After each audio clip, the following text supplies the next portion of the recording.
Okay, hello. I am behind the camera, but we're gonna wait a few minutes and see if people roll through to the stream. But look at what we have 92 Esmeralda. Okay, let me ping everybody. On? Yeah, it is on. I think we can hear you. Let me ping the Discord. The yellow tray. Green coffee tray. It's yellow and pretty.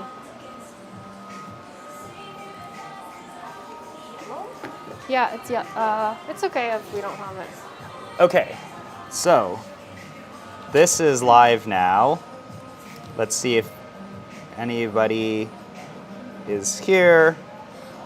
I don't know. I'm pretty sure the stream should still look good, but let's see if there's any problems with like the video and audio. Let me know if we need to fix anything, but I think it looks good on my end. Does it look good? With good connection? All right, let's talk about this coffee now. So what are we doing today? So we're gonna sample roast some of this Esmeralda coffee, Gesha, natural, Tumaco, and we're gonna cup it. Okay, I guess we're also cupping it today. Yes, ideally right we now. would let it rest for like a day, but we're gonna let it rest for a couple hours. My team actually roasted a little bit, so we'll have some rested longer. Yeah. All right, so I have 50 grams here. Okay, so let's look at this coffee. So why is this coffee special, or what is the story about this coffee? Smell it, Brian. Okay, here I'm gonna smell this. We're vlogging on the stream. I don't know if this will work. Hello. Wow, that's incredible. That smells amazing. It's super fruity and clean smelling. So what makes this high quality? This is like 92, right? Yeah, I love how Esmeralda does their natural process. I thought it would actually pair well with the washed Gesha from Alita and the washed Gesha from Altieri.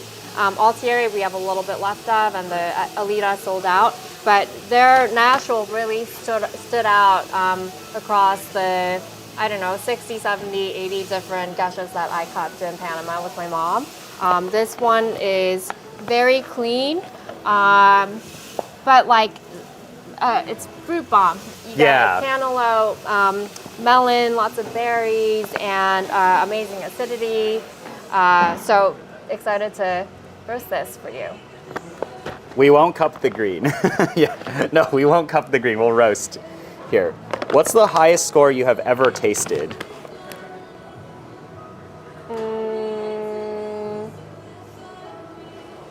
I want to say like mid-90s. Wow, that's very high. Yeah. Okay, well, let's roast some of this. Okay, let's roast some of this. It's kind of the middle of the day stream, or I guess like very early, so I don't know how many people are going to be around. So it's preheating. We're gonna go with the natural Best of Panama roast. So is this the roast profile that all of Best of Panama has to use? In 2020, this is. Okay. Yeah. But look at these coffees. coffees. This is going to take a little bit to warm up. Kind of a new question, but how does the scoring system work? It depends. Are we talking about the SCA scoring or COE Cup of Excellence scoring? I don't know. Like this says 92. Why is it 92? So we're evaluating the coffee across many different attributes, right? So there's flavor, aroma, fragrance, body, acidity, and we're evaluating the coffee across these many attributes, but also you're looking at the overall coherence, how harmonious it is across these different attributes. Is there one that sticks out is the acidity sticking out too much, or is the bright acidity backed by the other attributes of the coffee? So really depends. But scoring is one way for coffee cuppers to try to come to an agreement on how the quality of a specific coffee. Mm-hmm. And I think this is the highest scoring coffee you have released this year? Yeah. Okay, very exciting. Is there a standard brewing recipe for assessing coffee? So we cup. Like Yes. you have these cups where we put coffee in and then you put water in and So there's it's the entire immersion process. brew. Yeah, immersion Yeah. brew.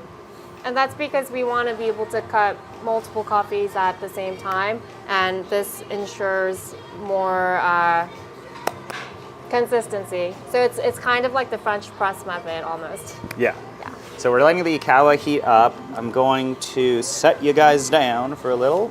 Okay, so it's ready to roast. I'm gonna move here. So I'm tied to the laptop. I have a cable on my laptop.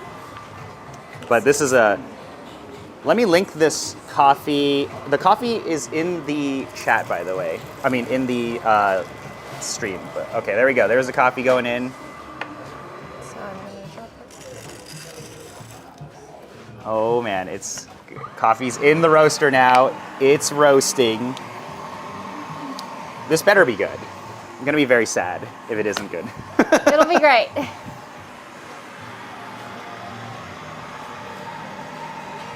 And this is an incredibly expensive coffee. Oh, yeah. Yeah, we'll see if other people join the chat. But all right, now we cross our fingers and hope that this coffee is amazing. It'll be amazing.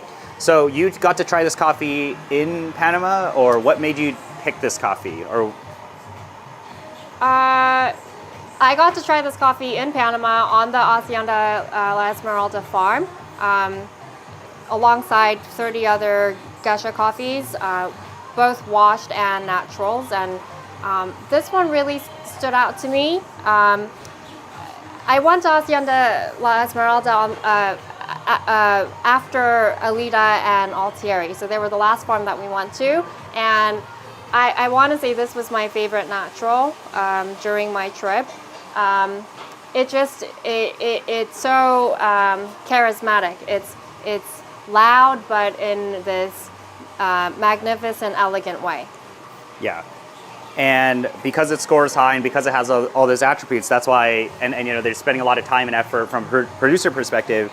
That's why the coffee is very expensive. Very expensive, very limited. This is all we have. And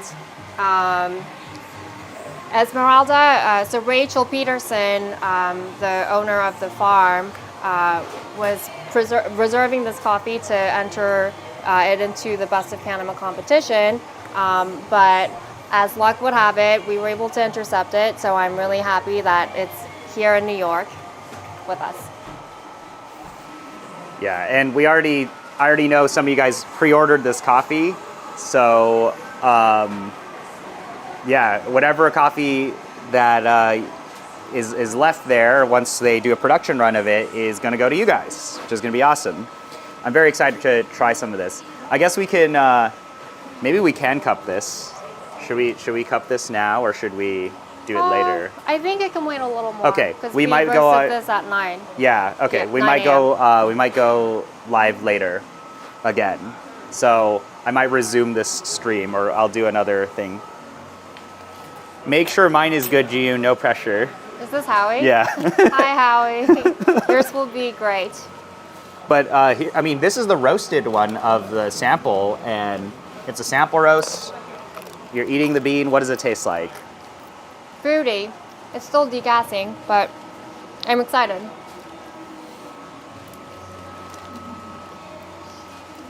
But yeah, natural Esmeralda, very exciting. This is probably the highest point score coffee that I will have doses of to brew. The highest was still, for me, I got to taste like a Finca Sofia coffee of last year, or earlier this year. That I think was like 93, 94, number 2. This here I'm very excited on. You know, you can brew your, I guess I was gonna say you could brew your $20 cup of coffee, but I guess this is like a $30 cup of coffee. So I chewed on one roasted bean, and it's so sweet. It's like candy in my mouth. What kind of fruit notes would you say this is like in the direction of? Like red fruit, citrus? I always find natural Panamas to be, well, depending on which farm it is, right? Like when I think about like Sophia's, I think of Sophia, I think about like blueberry, strawberry. I think Alita, I think like more citrus, and then Altieri, more citrus. Esmeralda, maybe like red fruit. I'm getting more red from this unbrewed roasted coffee. Okay, Brian, eat a bean as well. Okay, hold on. The beans cracking. Yeah, we're just running a profile that they use for Best of Panama. So, you know, this is not a production roast, but this will give us a good idea of what the coffee is going to taste like.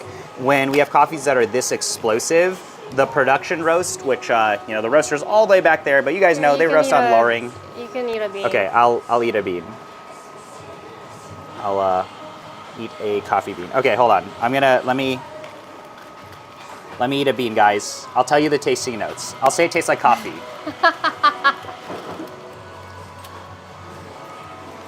All right, guys. I'm gonna eat a bean now. So this is roasting. I'm gonna sit down. All right, I'm gonna eat a bean. This is big money right here. So each gram is like $1 for this coffee. Around $1 each gram. How heavy is this single bean? 0.1 gram. All right, this is money right here. All right, so eat a bean. So this is what a lot of coffee roasters do is like when they're roasting coffee, if you want to check for kind of development and I think this is also fun as an enthusiast is you eat the coffee right when that hits your palate, you should be able to experience you know, acidity, sweetness, all these different types of things. But here's a single bean of this. We're gonna try it now. You know, it's a pretty big bean. I was right about to drop it, but here we go. Tastes like coffee. You know. Ooh, really sweet. It is on the fresher end. Acidity it's nice. It's super sweet. It's very like sweetness forward. Yeah. I am tasting like, you know, fresh, but natural. I mean, definitely get some of that natural sweetness on my palate, like a little heavier body. Main acidity in terms of fruity notes. I think red fruit's doing. Red fruit, maybe like I still think blueberry whenever I think about like natural Panamas, like blueberry, raspberry. Florality is really interesting too, but it's clean. Wow, yeah. So it's cooling down now. Oop. And we'll be able to taste this in a little bit. So that is getting roasted. Ooh, linger my palate is really interesting. Right, it's nice. Yeah, it's a really nice linger. Yeah. Sweet, syrupy. That's really awesome. We're going to, well, we'll take the coffee out and then Brian eat a bean as well. It's an ikawa. Show the roasting graph profile. Make sure to add it to. Yeah, so these are roast profiles. Like, so this is a Best of Panama roast profile, right? Yes. So this is what they have to use for competitions. Is that how it works? This was from 2020. Okay. I'm not sure what they did this year. Okay. But they have a washed one and a natural one. Okay. But it's pretty standardized, I think, among there, right? So, I mean, we'll go off of this and then see what adjustments we want to make. Yeah, but the production on this is going to be on a Loring, and we're going to get that really nice high definition roast on it. But if it's I mean, I don't know. I was just eating a bean off of the ikawa, and it was tasting great. But this is finishing up, and I think we'll cup it in a little. So we'll probably turn on the stream in a little bit. But this is just like the roasting stream. Okay, graph. Have you ever done mukbang? No, I haven't. Okay.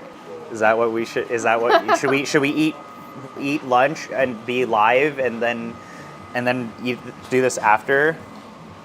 I don't know if any of your subscribers have watched culinary class wars, but I'm like very inspired by all of that right now.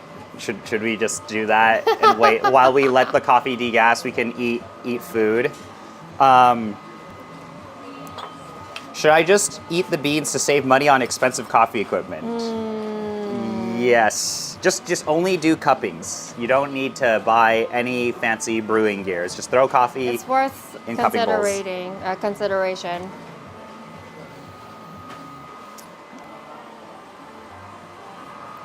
So this is just a standard profile that they're running, okay? If it's good coffee, it shouldn't matter. We're gonna make Okay, it's done. So I'm gonna remove the shaft. okay. It's only 50 grams, by the way. It's $5. Wait. Yeah, $1 a No. gram.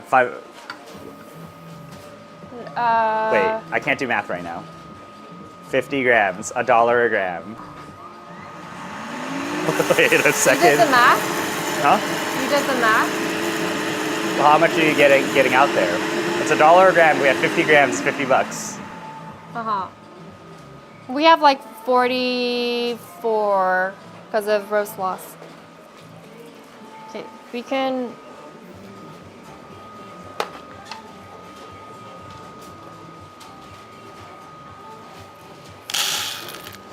Stuff.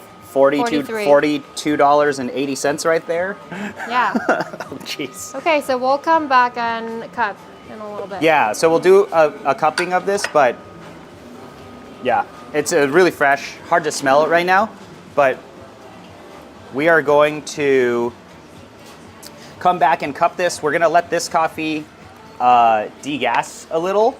So here, I don't know if you guys can see. So here, we'll let this coffee rest a little. What if I just drop this right now? Then I'll cry. Just drop it right now. So this is $42.80 of sample roast. We'll go and cup this in a bit because this is pretty fresh. But we have two other samples with slightly different profiles. So this is so you're trying to figure out which profile you like the most, right? Yes. Okay. Yes.